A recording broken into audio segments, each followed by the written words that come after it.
Good morning বন্ধুরা, তিথিস চ্যানেলে তোমাদের সবাইকে স্বাগত। আজকে তোমাদের সাথে কিছু মুহূর্ত আর কিছু রান্না শেয়ার করব। আজকে কি রান্না শেয়ার করব বলো তো? এই দেখো, এটা কি বলো, লাউ শাক না কুমড়ো শাক? তো লাউ শাক তো অনেকেই ভীষণভাবে খায়, কিন্তু কুমড়ো শাকটা কি ভীষণভাবে খায় না? তো কুমড়ো শাক দেখো, আজকে রান্না করব। আর একটা চচ্চড়ি, তো সব চিংড়ি মাছ দিয়েই হবে। আর এদিকে দেখো, আমার বর না কিছুদিন পরে বাইরে যাবে কাজে, তো আমি আজ সকাল সকাল উঠে এটা ধুয়ে দিয়েছি, মানে লাগেজটা ধুয়ে দিয়েছি। লাগেজটা ধুয়েই কিন্তু ভালো করে রোদ্দুরে দিয়ে দিয়েছি, যাতে তাড়াতাড়ি করে শুকিয়ে যায়। তো এদিকে আমার শাশুড়ি মা দেখো চিংড়ি মাছগুলো ছাড়াচ্ছে। আর সকাল সকাল না উঠেই আজকে মানে অতটা তোমাদের সাথে শেয়ার করতে পারিনি মুহূর্তগুলো, কারণ ফটাফট কাজগুলো করতে হয়েছে, আজকে লেট করে ঘুম থেকে উঠেছি। আর এদিকে আমার যাও দেখো বসে আছে দুটো বাচ্চাকে নিয়ে, আর দুষ্টুমি করছে। বাচ্চাগুলো খেলনা ফেলনা ছড়িয়ে ছিটিয়ে কী করেছে, যাই হোক। তো সকাল সকাল আমাকে রান্নাঘরে ঢুকে যেতে হয়েছে আজকে, অতটা সকালের মুহূর্ত শেয়ার করতে পারলাম না, তার জন্য সরি।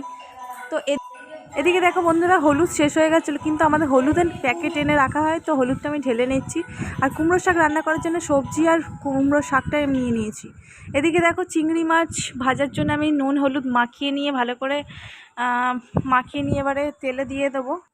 কড়াইতে আমি তেল দিয়ে দিয়েছিলাম, একটু গরম হয়ে যাওয়ার পরেই কিন্তু আমি চিংড়ি মাছগুলো ছেড়ে দিয়েছি।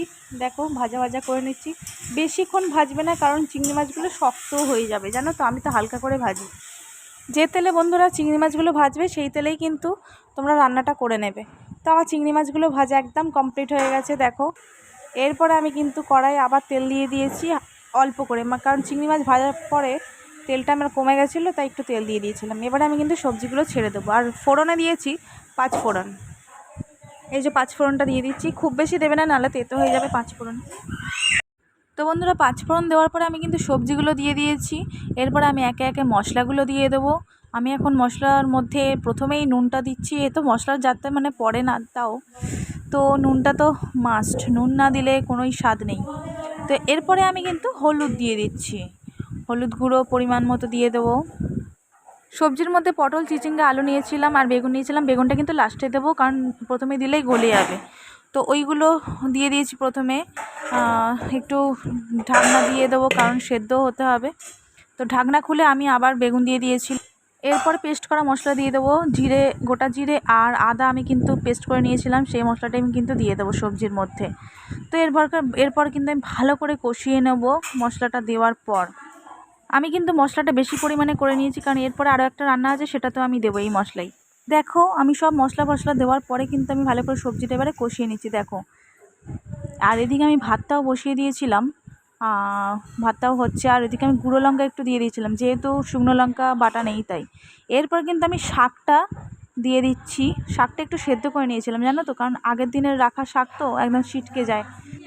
এর মধ্যে আমি চিংড়ি মাছও দিয়ে দিয়েছিলাম। চিংড়ি মাছটা দেওয়ার পরে কিন্তু আমি ভালো করে নাড়াচাড়া করে নিচ্ছি, ভালো করে কষিয়ে নিচ্ছি।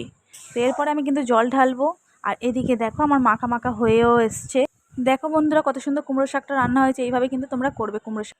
এরপরে দেখো নেক্সট রান্না করতে শুরু করে দিয়েছি, কড়াই তেল দিয়ে দিয়েছি, গরম হয়ে গেছে। আর এরপরে রান্নাটা হবে ঝিঙে আলু দিয়ে চিংড়ি মাছ দিয়ে একটা তরকারি। তো বড় করে একটা তরকারি হয়ে যাবে। আর আমি ফোড়নে দিয়েছি আবারও 5 ফোড়ন। এরপরে কিন্তু আর এদিকে আলুগুলো কিন্তু আমি আগে ভেজেই রেখেছিলাম। তো 5 ফোড়ন দেওয়ার পরে কিন্তু আমি একটু টমেটো কেটে নিয়েছিলাম, টমেটোটা দিয়ে দিচ্ছি। দেখো টমেটোগুলো ছোটো ছোটো করে ভালোভাবে কেটে নেবে তোমরা। তো টমেটো দেওয়ার পরেই 5 ফোড়ন দিয়েছিলাম, তারপরে টমেটো দেওয়ার পরেই কিন্তু আমি মশলা দেবো, যে মশলাটা করে রেখেছিলাম। আর এদিকে আমি আবার ভাত দেখতে শুরু করে দিয়েছি, কারণ কি বলো তো, ভাতটা যদি গলে যায় ব্যাস, কোনো তরকারির স্বাদ লাগবে না খেতে। তো এদিকে ওই যে টমেটোটা দেওয়ার পর কিন্তু মশলাটা যেটা করেছিলাম সেই একই মশলা, গোটা জিরে আর আদা বাটা, সেটাই দিয়ে দিচ্ছি। তো এই টমেটোটা একটুখানি নাড়াচাড়া করে নেবো। এরপর আমি একটু নুন দিয়ে দিচ্ছি, দিয়ে হলুদটাও দিয়ে দিলাম। আর দেওয়ার পরে কিন্তু আমি একটু নাড়াচাড়া করে নেবো। দেখো কত সুন্দর, দেখো মশলাটা তৈরি হয়ে গেল, টমেটোটা। এরপরে আমি কিন্তু ওই একে একে সবজিগুলো দিয়ে দেবো। আলুটা আগে ভেজে রেখেছিলাম, তো এদিকে আমি ঝিঙে দিয়ে দিচ্ছি, ঝিঙেটা এবার কষিয়ে নেব। দেখো কষানো হয়ে গেছে কত সুন্দর। আর এদিকে আলুটাও ভাজা আছে, আলুটাও দিয়ে দেবো। তো ভালোভাবে সেটাও আমি কষিয়ে নিলাম। আর এদিকে আমার শাশুড়ি মা আবার একটু পেঁয়াজ কাটছে, কারণ একদিকে আরও ওই যে মাছ পড়ে রয়েছে, মাছটা রান্না করতে হবে। ওদিকে কিন্তু ভাত নামানো হয়েই গেছে। বন্ধুরা এটা যে কী মাছ সেটা আমি কিন্তু জানিই না, আর বলতেও পারবো না। আমার শ্বশুর এনেছে। আর এদিকে সব রান্নাগুলো দেখো হয়ে গেছে। তো আমার সব রান্না কমপ্লিট। আর এদিকে আমার স্নানও হয়ে গেছে, আর তাড়াহুড়ো করে আমি স্নানটা করেছি, এই জন্য চুল আঁচড়ানো হয়নি, সেটা দেখানো হয়নি। আর এদিকে বাচ্চাগুলো দেখো সব খেলনা ছড়িয়ে ছিটিয়ে রেখেছে। আমার মেয়েকে খাওয়ানো হয়ে গেছে, এদিকে আমার যা ওর মেয়েকে খাওয়াচ্ছে। দেখো বন্ধুরা, খাওয়া দাওয়ার পরে আমি আম কেটে নিয়ে চলে এসেছি। তো আমটা পেকে গেছে, তো একটু নুন টুন দিয়ে মাখিয়ে নিলাম। তো দেখো বন্ধুরা, আম মাখা খেতে খেতে আর এদিকে বৃষ্টিও চলে এসছে। খুব বৃষ্টি হচ্ছে দুপুরবেলা, আর ভীষণ ভালো লাগে জানো তো এরম ওয়েদার হলে। ঘুমটাও বেশ ভালোই হবে। তো এদিকে আমি একটু বৃষ্টির মানে ঝাপটা খাচ্ছিলাম জানলায় গিয়ে। আমার বেশ ভালো লাগে এরকম ঝাপটা খেতে, জানো তো মা।